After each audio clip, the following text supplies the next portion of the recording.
মাত্র 1 কাপ আটা আর তালের রস দিয়ে বানিয়ে নিলাম মাত্র 10 মিনিটে দারুণ স্বাদের এই তালের পিঠাটা।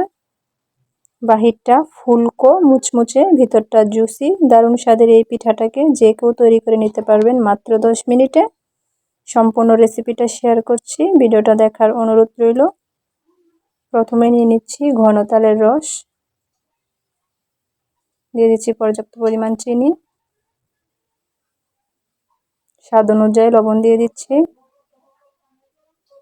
তালের রসের সাথে চিনিটাকে একটু মিশিয়ে নিচ্ছি। এবার দিয়ে দেব হাফ কাপ পানি।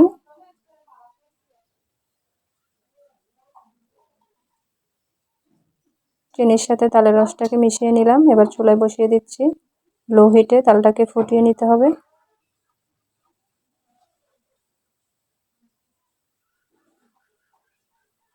তালটা ভালো করে ফুটে উঠেছে। এ পর্যায়ে ময়দা দিয়ে দেব।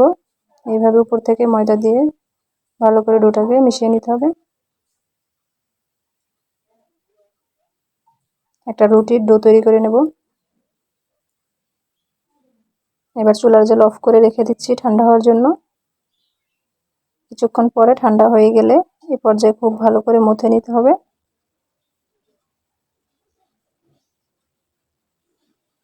খুব ভালো করে ডোটাকে মথে নিয়েছি। এ পর্যায়ে রুটি বানিয়ে নেব। সম্পূর্ণ ডোটা পিঁড়িতে নিয়ে নিচ্ছি আর 4টা ভাগে ভাগ করে নেব।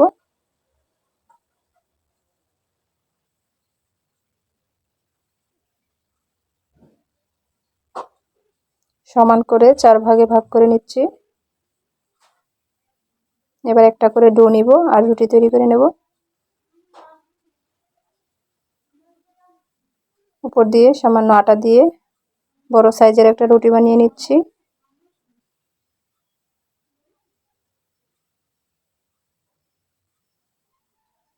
বেশি পাতলাও না আবার বেশি মোটাও না, এরকম সাইজের একটা রুটি বানিয়ে নিচ্ছি।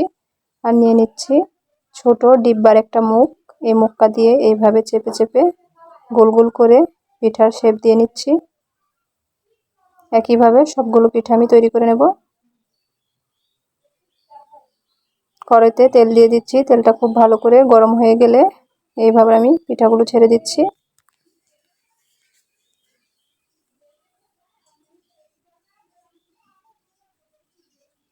তেলে দেওয়ার সাথে সাথে কিন্তু পিঠাগুলো খুব ভালো করে ফুলে উঠছে। এই পর্যায়ে উল্টে পাল্টে ভেজে নিতে হবে বাদামি কালার করে।